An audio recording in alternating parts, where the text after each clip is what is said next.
এঁচোড়ের অনেক রকম রেসিপিই তো আমরা বানিয়ে থাকি। এরকমভাবে একবার এঁচোড়ে কালিয়া বানিয়ে দেখতে পারেন। গরম ভাতের সাথে খেতে লাগবে অসাধারণ। আশা করছি আজকের রেসিপিটা আপনাদের ভালোই লাগবে। যদি ভিডিওটা ভালো লাগে তাহলে আমার চ্যানেলটিকে সাবস্ক্রাইব করে ভিডিওটি সম্পূর্ণ দেখার অনুরোধ রইল।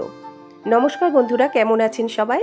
রিনা রান্নাঘর উইথ ব্লগিংসে আপনাদের সবাইকে জানাই অনেক স্বাগত। চলুন তাহলে রেসিপিটা কিভাবে আমরা বানাই দেখে নেওয়া যাক। এখানে আমি নিয়েছি 700 গ্রাম এঁচোড়। এঁচোড়টা আমি এরকম ছোট টুকরো করে কেটে নিয়েছি।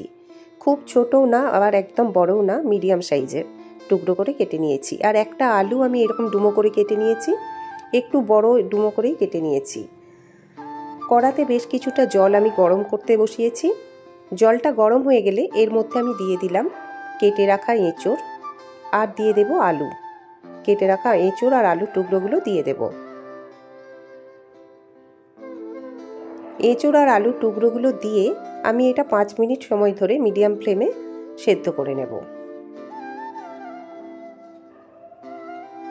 দিয়ে দিলাম অল্প একটু নুন আর দেব অল্প একটু হলুদ গুঁড়ো। নুন আর হলুদ গুঁড়োটা এঁচোড়ের সাথে খুব ভালো করে মিশিয়ে নেব। 5 মিনিট ধরে আমি মিডিয়াম ফ্লেমে সেদ্ধ করে নিয়েছি। এখন আমি এঁচোড়টা জল ঝরিয়ে তুলে নেব। কড়া গরম হয়ে গেলে দিয়ে দিলাম 2 টেবিল চামচের মতো সর্ষের তেল। তেল গরম হয়ে গেলে আমি এঁচোড় আর আলুটা ভেজে নেব।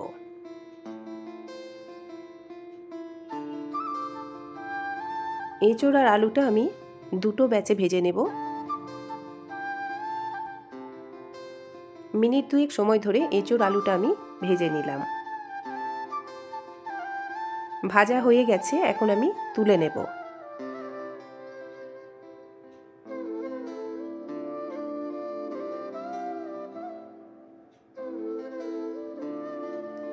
ঠিক একই রকম ভাবে বাকি এঁচোড় আলুটাও আমি ভেজে নেব। ভাজা হয়ে গেছে, মিনিট 2 সময় ধরে ভেজে নিলাম। এখন তুলে নেব। কড়াতে দিয়ে দিয়েছি আবারও 1 টেবিল চামচ সর্ষের তেল। এর মধ্যে দিয়ে দিলাম একটা তেজপাতা, একটা শুকনো লঙ্কা, 1 টুকরো দারচিনি, 3টে ছোট এলাচ আর 3টে লবঙ্গ।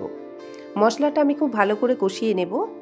মশলা থেকে খুব সুন্দর একটা স্মেল বের হতে শুরু করলে এর মধ্যে আমি দিয়ে দেব পেঁয়াজ বাটা। দুটো মিডিয়াম সাইজের পেঁয়াজ আমি বেটে নিয়েছি, পেঁয়াজ বাটাটা দিয়ে দিলাম। পেঁয়াজ বাটা তেলের মধ্যে দিলে খুব তেল ছিটকায়, তাই অল্প একটু নুন দিয়ে দিলাম।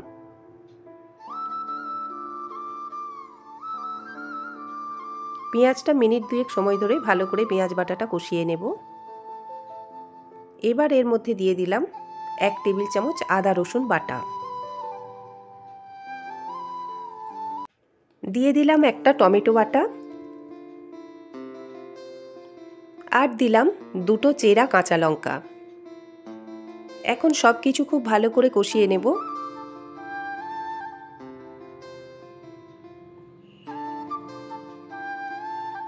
মিনিট 2-3 সময় ধরে সবকিছু খুব ভালো করে কষিয়ে নেব।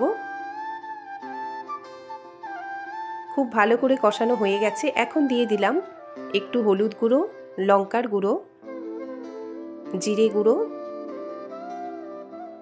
ধনে গুঁড়ো আর কালারের জন্য দিয়ে দিলাম একটু কাশ্মীরি লঙ্কার গুঁড়ো।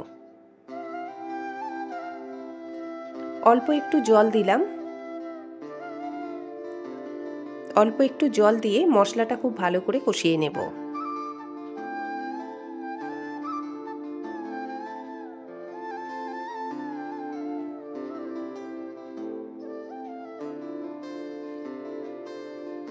দিয়ে দিলাম পরিমাণ মতো নুন। এঁচোড় সেদ্ধ করার সময় নুন দিয়েছিলাম, তাই নুনের পরিমাণটা বুঝেই দিলাম। আর দিলাম 1/2 চা চামচ চিনি।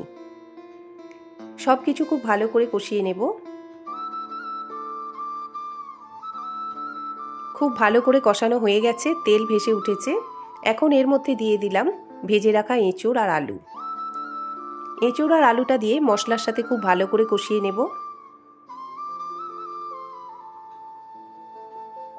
মশলার সাথে এঁচোড় আলুটা খুব ভালো করে মিশিয়ে নিয়েছি। এখন এর মধ্যে দিয়ে দিলাম পরিমাণ মতো জল। এখানে আমি গরম জল ব্যবহার করলাম, 2 কাপের মতো জল দিলাম। বেশি জল দেওয়ার দরকার নেই, কেননা এঁচোড় আলু কিছুটা সেদ্ধ করাই আছে।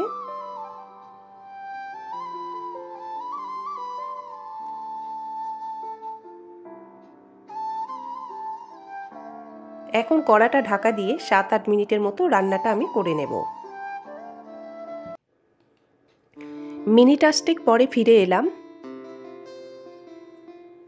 এঁচোড় আলু খুব ভালোভাবে সেদ্ধ হয়ে গেছে। রান্নাটা আমার অলমোস্ট হয়েই গেছে। এখন এর মধ্যে দিয়ে দিলাম 1/2 চা চামচ গরম মশলার গুঁড়ো।